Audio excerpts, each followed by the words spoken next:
बहुत से लोग आपकी पार्टी से भी जुड़े हुए हैं, वो भी आपके पास आएंगे या जी आ जी रहे होंगे। जी जी बहुत से लोग कह रहे होंगे कि आप लोग बैठ जाओ, जी हम जी विकास करा देंगे जी शहर का। जी तो जी। क्या लगता है किसी के चेहरे पर ये चुनाव होना चाहिए या शहर के मुद्दों पर चुनाव होना चाहिए या किसी पार्टी के सिंबल पर होना चाहिए? नहीं देखिए, पार्टी के सिंबल उम्बल का तो कुछ हो नहीं है। हम तो अब वो कोई हमसे कहेगा हम कराएंगे कराएंगे, हम ये किसी की बात नहीं मानेंगे। हमें अगर लड़ना है तो लड़ना है। मतलब पूरा विचार बना लिया कि अब लड़ना हाँ, है। लड़ना है तो लड़ना है। हम किसी के कहने से नहीं बैठेंगे। क्यों बैठेंगे? हम ऐसे तो लोग ऊपर से कहते चले आते हैं कि हम ये करा देंगे करा देंगे, इस वक्त कहते हैं, बाद में कोई पूछता नहीं। मतलब लगता है कि आपको शहर में समस्याएं हैं। हैं, बहुत हैं। गड्ढे देखें आप, सड़कों पे एक्सीडेंट हो रहे हैं और 2.5 फुट नीचे गरीब लोग रह रहे हैं। आप जरा चल के देखें ऊपर की तरफ, पजाए की तरफ, कैसे कैसे लोग गरीब रह रहे हैं, खाने तक को नहीं है, कुपोषण का शिकार हैं वो। हाँ, चुन्नी मोहल्ले में भी, उधर भी सब तरफ ऐसे ही हाल है। कुछ नहीं, क्या नगर पालिका का फर्ज नहीं बनता कि वो पैसा आता है कहाँ जाता है? क्यों नहीं देते? क्यों नहीं? और देखिए, चंदौसी हमारी सबसे बढ़िया नगरी थी, मशहूर थी। हमारे सारे शहरों में हमारी चंदौसी मशहूर थी कि चंदौसी बहुत साफ, गुलदस्ते फुलवारी सब थी। जी। तो बहुत से लोग ये भी कह रहे हैं कि अपने ही इलाके का विकास रहेगा। नहीं, ये गलत सोच है उनकी। मेरे लिए हिंदू मुसलमान सब मेरे भाई हैं और सब मेरे हमदर्द हैं। मैं सबको अपना मानती हूँ। कोई नहीं, देखिए हमारे यहाँ रोज़े होते हैं तो हमारे रोज़ों में भी सबको ये ध्यान रखना चाहिए कि जो मस्जिदें हैं वहाँ पर ध्यान रखा जाए, प्रशासन ध्यान रखे और हर तरह से सुकून और नमाज अच्छे से पढ़ लें। ऐसे ही 9 दुर्गे आते हैं तो हमारा कहना ये है कि नगर पालिका उन मंदिरों में भी जा कर के ध्यान दें और वहाँ पर सुविधा करें कि जो अपने पूजा पाठ जिसका भी है, और हम किसी से विरोध नहीं करते। जिसका जो मज़हब है वो अपने मज़हब को अपने तरीके से करे, हमें किसी से एतराज़ नहीं है। और ईमानदार बनो। और अगर मेरा बेटा भी मेरे साथ होगा, अगर मुझे लगता है कि ये भी उनके साथ हो करके भी ईमानी अगर उस पर चल रहा है, तो मैं इसका भी विरोध करूँगी। मैं ईमानदारी से काम कराने की कोशिश करूँगी और पूरा जो भी लोग हकदार हैं उन्हें सबको हक मिलना चाहिए। इरादा बनाया है कि मैं अगर चेयरमैन बनती हूँ तो मैं सभी का ईमानदारी से काम करवाऊँगी और ईमानदारी से ही पैसा खर्च होगा। देखिए आप सड़कों का हाल देखिए कि सड़कों के लिए रुपये इतना आता है, लेकिन आते आते वो चौनी पे रखती है ज़मीन में, वो उधड़ जाती है, वो एक्सीडेंट होते हैं, गड्ढे हो जाते हैं। ऐसा क्यों है? क्यों जांच नहीं होती? क्यों नहीं समझा जाता कि पैसा जब आ रहा है तो उसे सही जगह लगाया जाता है? उसका चस्पा कई जगह होगा, जैसे चौराया है और जगह हैं, वहाँ पर देखा जाएगा कि कितना रुपये आया, कितना खर्च हुआ। हाँ, कितना रुपया आया, कितना खर्च हुआ, इसका चस्पा चौराहे पे और जगह जगह हम कराएंगे कि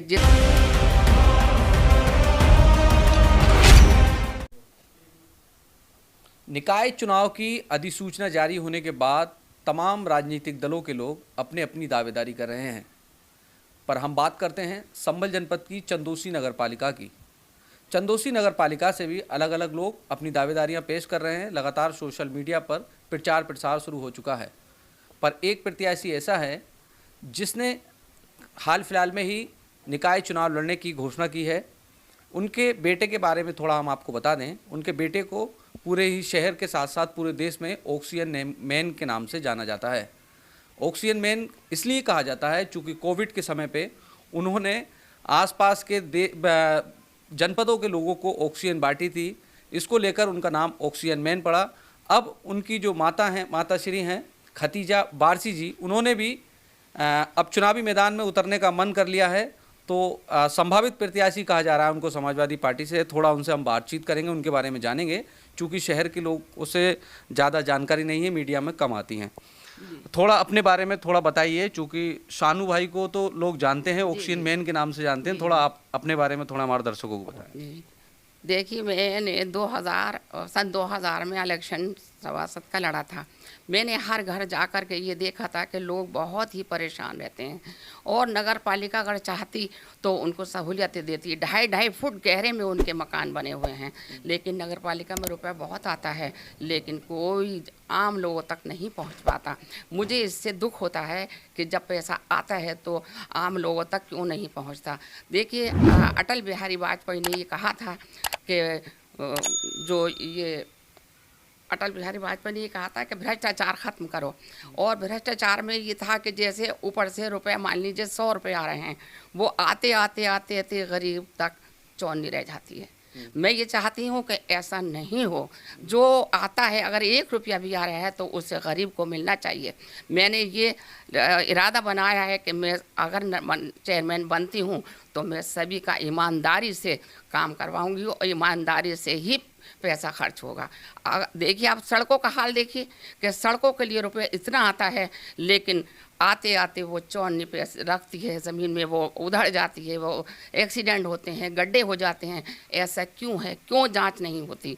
क्यों नहीं समझा जाता कि पैसा जब आ रहा है तो उसे सही जगह लगाया जाए, और गरीबों का जो भी पैसा आ रहा है उन्हें पूरा पहुंचना चाहिए। ये बीच में जो लोग खाते हैं दलाली, उनको रोका जाए, उनको रोका जाए, और यही कहा जाए कि जो भी पैसा है जिस तरह से वो होना चाहिए, और जो भी कर्मचारी हैं उनकी तनख्वाहें क्यों रोकी जाती हैं? वो भी गरीब हैं, परेशान हैं, उनकी तनख्वाह भी पूरी मिलनी चाहिए। 2 महीने रुक जाएं, बहुत से बहुत पता चलता है 6-6 महीने की तनख्वाह रुकी हुई है, परेशान है वो लोग।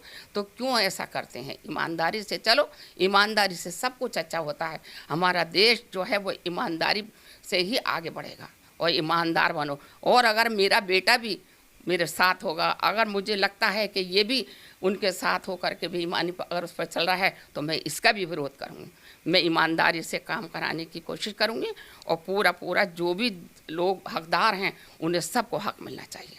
अच्छा, आपने समाजवादी पार्टी से दावेदारी भरी है, संभावित उम्मीदवार हैं, और भी आपकी पार्टी के अंदर और भी बहुत सारे लोग हैं जो टिकट मांग रहे हैं। जी जी। तो मतलब शुरू में तो आपने ऐसी कोई दावेदारी नहीं करी थी, अचानक ही ये कल से ही सोशल मीडिया पे चलना शुरू हुआ।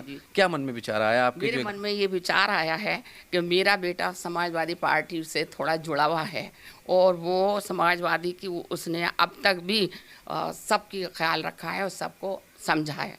तो मैंने ये सोचा कि ठीक है, अगर मेरा बच्चा सबका करता है तो मैं समाजवादी पार्टी से ही लड़ूं, और समाजवादी पार्टी मेरी नज़र में थोड़ी बेहतर लगी। आपके बेटे का नाम है सानू वारसी, तो लोग जैसे कहते हैं ऑक्सीजन मैन, तो क्या दिमाग में आता है पहली बार? मेरे दिमाग में बहुत खुशी होती है बेटा। मैंने अपने बच्चों को ये समझाया है कि बेटा हर वक्त दूसरे के लिए तैयार रहो। अगर कोई किसी को हमारे खून की भी ज़रूरत पड़े तो हम खून भी देने को तैयार हैं, और हम जिस लायक हैं हम सब के साथ हमदर्दी करेंगे। हमारे पास जो पैसा है वो हमारा अपना नहीं है बेटा, वो ऊपर वाले का है, और जो उस पैसों को सभी को यूज़ होना चाहिए और सबको देना का में पैसा आता है उसका चस्पा कई जगह होगा, जैसे चौराया है और जगह हैं, वहाँ पर देखा जाएगा कि कितना रुपया आया, कितना खर्च हुआ।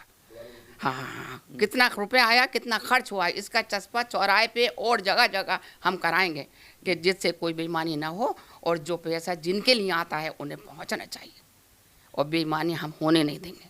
हम इसीलिए आ गए, हालांकि हम इस कमज़ोर हैं और हमसे ज़्यादा नहीं होगा, लेकिन हम इस जज्बे पे आ रहे हैं कि गरीबों का मिलना चाहिए, और गरीबों को जो ये लोग बेईमानी कर रहे हैं इनको रोका जाए। देखिए आप भी जानते हैं कि अगर ऊपर से 1 लाख रुपए आएगा किसी के लिए, तो आते आते उसने काटा, उनने लिया, आखिर में आके चौनी बची। भ्रष्टाचार के खिलाफ हैं हम, भ्रष्टाचार के खिलाफ हैं, बिल्कुल खिलाफ हैं भ्रष्टाचार के, और हम चस्पा कराएंगे।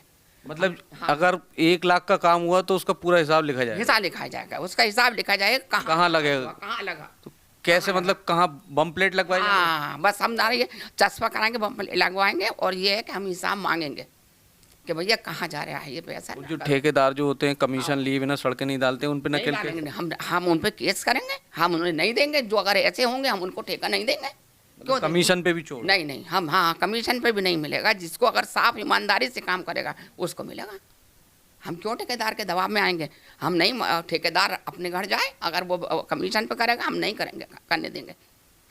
हम ईमानदारी से कराएंगे काम, यही है बस।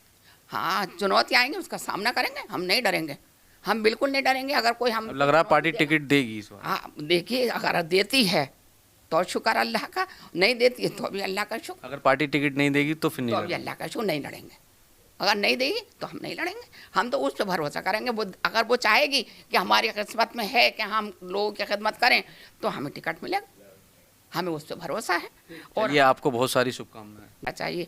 देखिए हमारे शौहर ने कमाया, बहुत कमाया, लेकिन जाते वक्त उन्होंने क्या ले गए? खाली हाथ गए। हम भी खाली हाथ जाएंगे, बेटा भी खाली हाथ जाएगा। तो इस पैसे को दूसरे करेंगे, इससे हम अपने हाथ से क्यों ना बांट दें और अपने हाथ से लोगों को, गरीबों को पहुंचा दें, और हम जाकर के ये देखें कि कौन हकदार है कौन नहीं है हकदार, उनको सबको दें।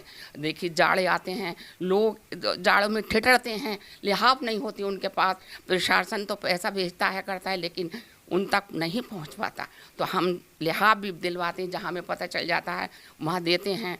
और खाने का है, देखिए हमने अभी भी कितने ही कट्टों में सारा सामान भर के अभी बांटा है और अभी बाकी बट रहा है।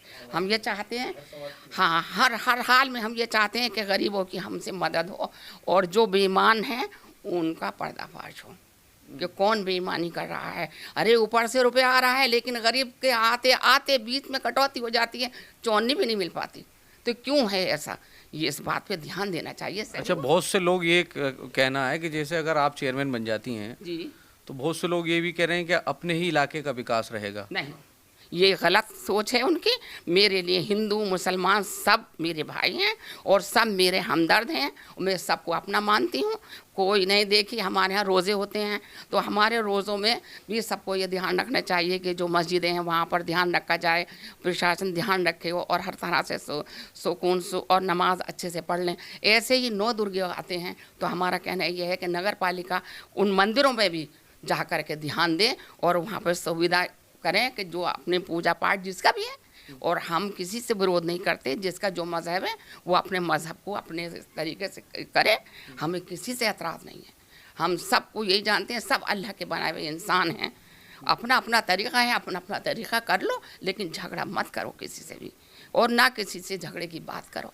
अगर हमें कोई कुछ कह रहा है हम बर्दाश्त करेंगे, तभी लड़ाई नहीं होगी। हर आदमी अगर ये सोचने लगे कि अरे इसने हमें बुरा कहा है हम बर्दाश्त कर लें, तो लड़ाई होगी नहीं। तो बर्दाश्त का मादा आज नहीं है लड़कों में, गुस्सा है, वो उसको कह रहा है, वो उसको कह रहा है, ये गलत है। अपना देश ऊंचा करो, सब मिलजुल के रखो। और अगर मैं बनती हूँ चेयरमैन, तो मैं सब तरह से जो भी है ईमानदारी से कराऊंगी और ईमानदारी से सारे काम होंगे। अधिकारियों को भी ये होगा कि ये ईमानदार हैं, ईमानदारी से करेंगे, कोई उसमें गड़बड़ नहीं होनी चाहिए। जो अच्छा, सानू भाई ने सुबह बड़ा भावनात्मक लिखा एक फेसबुक पे कि मैं जिस समय कोविड के समय ऑक्सीजन बांट रहा था, तो मेरी माँ ने मुझे एक बार भी नहीं रोका कि लोगों की मदद करो, और उस समय मैं 3 बार कोविड पॉजिटिव मेरे अंदर लक्षण भी आए। क्या बात थी उससे? नहीं, वो ऊपर वाला देखिए, ये था कि मेरे बच्चे से अगर किसी की जान बच रही है तो चाहे मेरा बच्चा कुर्बान हो जाए, लेकिन अगर 4 जानें भी बच रही हैं तो एक जाके 4 बच रही हैं। मैंने अपने बच्चे की परवाह नहीं की, लेकिन मैंने उस पर भरोसा किया ऊपर वाले पे कि ये जब मेहनत करेगा और बचाएगा तो अल्लाह खुद बचा देगा। हम किसी का बुरा नहीं चाह रहे, हम तो अच्छा चाह रहे हैं। लोगों ने कहा भी कि ये बीमार हो गया, अब भी नहीं रोक रहे हैं इसको, अब भी नहीं रोक रहे। मैं नहीं, लोग वहाँ से दिल्ली, वहाँ लखनऊ से और आगे से लेने के लिए आए, जो 2 दिन में मेरे यहाँ आए और वो यहाँ से लेकर के गए ऑक्सीजन। मैं खुद खड़ी हो जाती थी, वो जो रोता था उसमें ऑक्सीजन लेते वक्त तो हम समझ लेते थे ये ऑक्सीजन लेने के लिए आया, तो हम कहते पहले इसको दे दो। और कुछ तो ऐसे थे कि सिलेंडर छोड़ के रोते हुए चले जाते थे, उन्हें पता चल जाती थी कि वो ख़त्म हो गया मरीज़। तो हमारा दिल कांपता था, रातों रात हम इसी उसमें थे कि बेटा ऑक्सीजन बांटो, जान बचाओ, बेटा जान बचाओ। तुम्हारी जान भी अगर चली जाए तो हमें परवाह नहीं है, क्योंकि ऊपर वाला देख रहा है, वो हमारे खुद मदद करेगा, हम कोई बुरा थोड़ी कर रहे हैं। इसलिए हमने अपने बच्चे की ज़रा परवाह नहीं की और हमने अपने बच्चे से कहा कि बच्चा जान बचाना हमारे ऊपर फ़र्ज़ है। हम जिस लायक हैं, हम जिस लायक हैं उस लायक कर सकते हैं। अब ये है कि लोगों पे खाना नहीं है, लोगों पे लिहाफ नहीं है, तो क्या नगर पालिका इतना नहीं जानती, इतना नहीं देखती कि जो गरीब लोग हैं उन्हें लिहाफ दे दें, और जो जिनके घर खाने नहीं हैं उन्हें थोड़ा बहुत खाना बंटवा दें। नगर पालिका में तो बहुत पैसा आता है, तो क्यों नहीं करते? सब अपने ही पेट भर लेते हैं, सब छोड़ के चले जाएंगे। अच्छा, बहुत से लोग आपकी पार्टी से भी जुड़े हुए हैं, वो भी आपके पास आएंगे या आ रहे होंगे। जी। बहुत से लोग कह रहे होंगे कि आप लोग बैठ जाओ, हम विकास करा देंगे शहर का। तो जी। क्या लगता है किसी के चेहरे पर ये चुनाव होना चाहिए, या शहर के मुद्दों पर चुनाव होना चाहिए, या किसी पार्टी के सिंबल पर होना चाहिए? नहीं, देखिए पार्टी के सिंबल उम्बल का तो कुछ वो नहीं है। हम तो अब वो कोई हमसे कहेगा हम कराएंगे, हम ये किसी की बात नहीं मानेंगे। हमें अगर लड़ना है तो लड़ना है। मतलब पूरा विचार बना लिया कि अब लड़ना है? हाँ, लड़ना है तो लड़ना है, हम किसी के कहने से नहीं बैठेंगे। क्यों बैठेंगे? हम ऐसे तो लोग ऊपर से कहते चले आते हैं कि हम ये करा देंगे, इस वक्त कहते हैं, बाद में कोई पूछता नहीं। मतलब लगता है कि आपको शहर में समस्याएं हैं। हैं, बहुत हैं। गड्ढे देखें आप, सड़कों पे एक्सीडेंट हो रहे हैं और 2.5 फुट नीचे गरीब लोग रह रहे हैं। आप जरा चल के देखें ऊपर की तरफ, पजाए की तरफ, कैसे कैसे लोग गरीब रह रहे हैं, खाने तक को नहीं है, कुपोषण का शिकार हैं वो। हाँ, चुन्नी मोहल्ले में भी, उधर भी सब तरफ ऐसे ही हाल है। कुछ नहीं, क्या नगर पालिका का फर्ज नहीं बनता कि वो पैसा आता है कहाँ जाता है, क्यों नहीं देते, क्यों नहीं? और देखिए चंदौसी हमारी सबसे बढ़िया नगरी थी, मशहूर थी, हमारे सारे शहरों में हमारी चंदौसी मशहूर थी कि चंदौसी बहुत साफ, गुलदस्ते, फुलवारी सब थी। लेकिन आज हमारी बिगड़ रही है। हम चाहते हैं कि हमारी चंदौसी नगरी ऊंची हो, अच्छी हो, लोगों में नाम हो, और हमारे जो मीडिया वाले हैं उनका भी नाम हो, वो भी देखें कि हाँ कितनी बढ़िया हमारी नगर पालिका से सारी चंदौसी चमक गई। ये जो चंदौसी की जो स्थितियां थी पहले, उसमें कितना बदलाव आया है ये पूरा चंदौसी जानता है। इसी बात को लेकर ही यही मुद्दा उन्होंने रखा है सानू वारसी जी की अम्मी जी ने, कि जो शहर के हालात हैं वो ख़राब हैं, इसीलिए अब अगर हमसे कोई कहेगा बैठने को तो जी हमको माफ़ करिए, हम बैठेंगे नहीं, क्योंकि शहर के जो लोग परेशान हैं वो लोग हमारे पास आते हैं। ये थी सानू वारसी जी जो ऑक्सीजन मैन है, उनकी अम्मी। अब हम आपको अगली वीडियो में सानू वारसी से भी मिलवाएंगे, उनसे पूछेंगे कि आखिर जो इनकी अम्मी जी ने कहा है उन बातों में क्या दम है। और देखिए, एक मिनट काट दे।